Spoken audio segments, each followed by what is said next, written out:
reference is intended to set the record straight with particular reference to issues relating to judgment dates.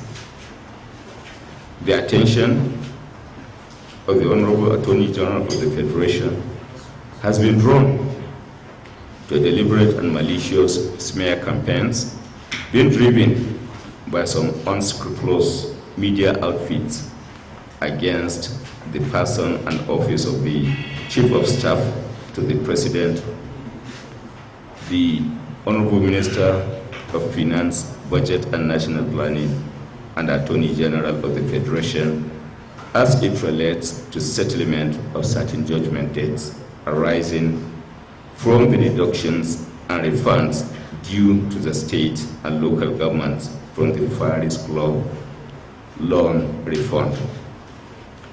I am more particular about the Premium Times publication titled Malami, Gambari, Silence Governors Forum and Force CVN to pay 133 billion judgment debt, and indeed the Sahara Reporters report titled Malami Ignored Fraud Warning while pushing payment of suspicious 159 billion debt. The Federal Ministry of Justice wishes to set records straight in order to correct willful falsehood and obliterate the nuisance value of the reports. The Chief of Staff to the President and the Attorney General of the Federation did not at any time force the Central Bank of Nigeria to pay 350 million US dollars to any person or entity, neither are they mounting pressure to effect hasty disbursement of the sum of 480 million US dollars. In fact, as a matter of fact, under the current policy of the federal government to settle certain outstanding judgments, there will be no cash payment. And that is by deliberate design to sustain the policy of accountability and transparency.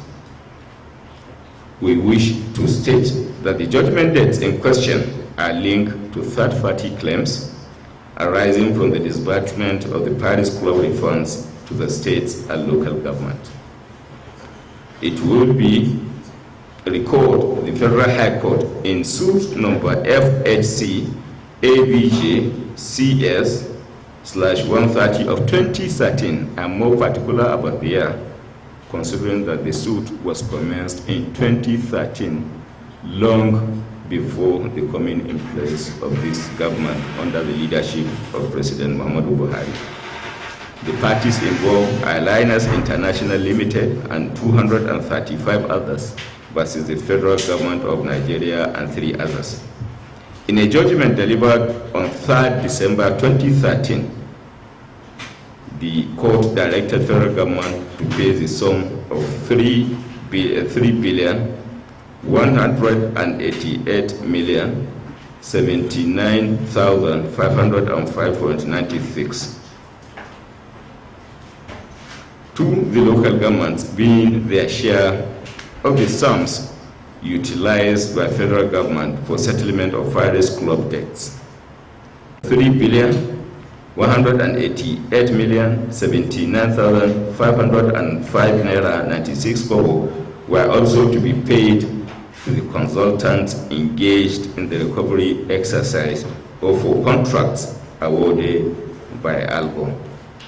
Those were the spirit of the judgment delivered by the Federal High Court in 2013 before the coming in place of the government of President Muhammadu Buhari. The consultant contractors have subsequently obtained judgment to enforce their entitlement based on which garnishee order absolutes were made against CBN. Based On request for compliance with the above judgments, the Office of the Attorney General on 3rd May 2016 requested the EFCC to investigate the genesis of the judgment and garnishee proceedings in suit number FHC/ABJ/CS/130/2013 involving Linus International Limited and 238 others versus the federal government of Nigeria and 3 others.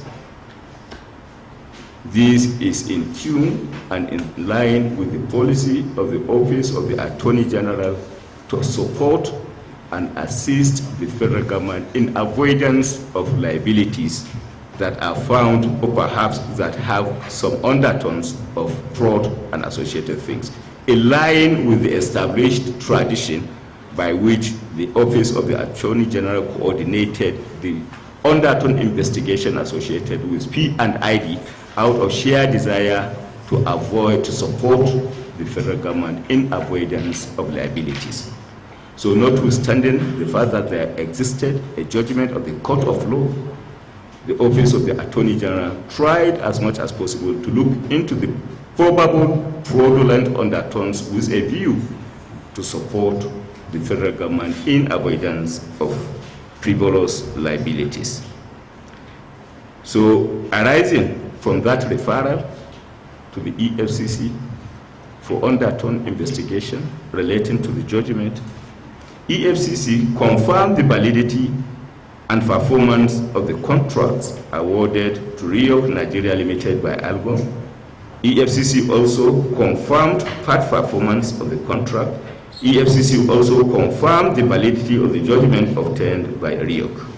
It is also to be noted that EFCC confirmed validity of Ted Edwards' engagement by Algon to recover funds for the local government council, and also confirmed the validity of the judgment obtained by Ted Edwards. This is about due diligence and indeed intended to be sure and certain that the government is indeed not subjected and open to the payment of unjustified judgment debts. In order to substantiate the foregoing, the Office of the Attorney General, again, even after the receipt of the report of the EFCC, requested Department of State Services to investigate the third-party claims. The DSS also confirmed the engagement of both Rio Nigeria Limited and Ted Edward by Algon and the validity of the respective judgment debts. These are the extra due diligence efforts made by the Office of the Attorney General out of desire to ensure that no frivolous judgments as some is eventually fed. The DSS also established that RIOC executed about 50% of its claims. That is, the contract has so far reached 50% completion as at the time of the report. It is to be noted that both Algon and NGF, Governors Forum, by various letters consented to the payment of the third-party claims, and neither of them has challenged the judgments in question. So the judgment in questions were at no point challenged by the Governors Forum. The judgments in question were at no point challenged by Algon, and they have indeed written to the Office of the Attorney General on the request of the Attorney General for such confirmation, confirming the authenticity and validity of these claims. Some of the judgments are based on mutual terms of settlement entered into between the judgment creditor and Nigerian Governors Forum. The initial payment of 350 million in 2018 to settle part of the third-party claim was duly approved by Mr. President, and indeed was a product, the payments effected was a product of settlement by which the Office of the Attorney General forced the parties to consider settlement, and a settlement was eventually also reached that gave the federal government certain proportionate concession notwithstanding the judgment. So at this time, Professor Ibrahim Gambari, the Chief of Staff, was not in office as Chief of Staff. This belies and indeed establishes the mischievous undertones associated with the report, among others. We wish to state categorically that neither the Chief of Staff nor the Attorney General are making any pressure or move to hurriedly disburse the stated sum of 418 million.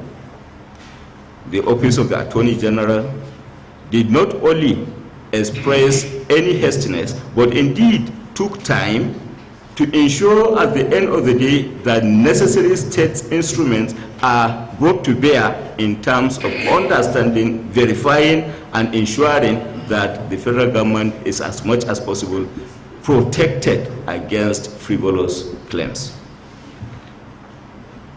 So the involvement of the Office of the Attorney General in the settlement of the judgment debt is based on the fact that Garnishi Order Absolute has been made against the Central Bank of Nigeria to attach federal government funds, since the federal government is a trustee over the federal account and the refunds were made to the states and local governments from the federation account.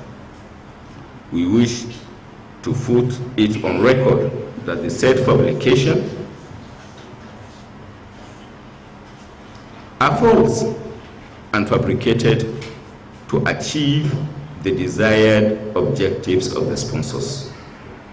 The processing and payment of any judgment debt is subjected to due process, and all requisite approvals must naturally be obtained. The Chief of Staff and the Honorable Attorney General have not violated any presidential directive in this regard, while the concerns raised by NGF are being addressed through the right channels at the appropriate quarters, while reiterating again that both Albon and Governors Forum gave their consent to the payment. And indeed, I am happy to state that both the Premium Times and indeed Sahara Reporters were apparently complicit on account of their failure to expose the 2013 judgment that had been in place, which was not interrogated, which was never ever brought to the attention of the general public over time. On this note, distinguished ladies and gentlemen, it is the position of the Office of the Attorney General and Minister of Justice that the publications were indeed frivolous, mischievous, and designed to smear the person and the Office of the Attorney General without due justification, without due investigative journalism, compliance with necessary rules and procedures associated with investigative journalism. I rest my case. Thank you, distinguished ladies and gentlemen.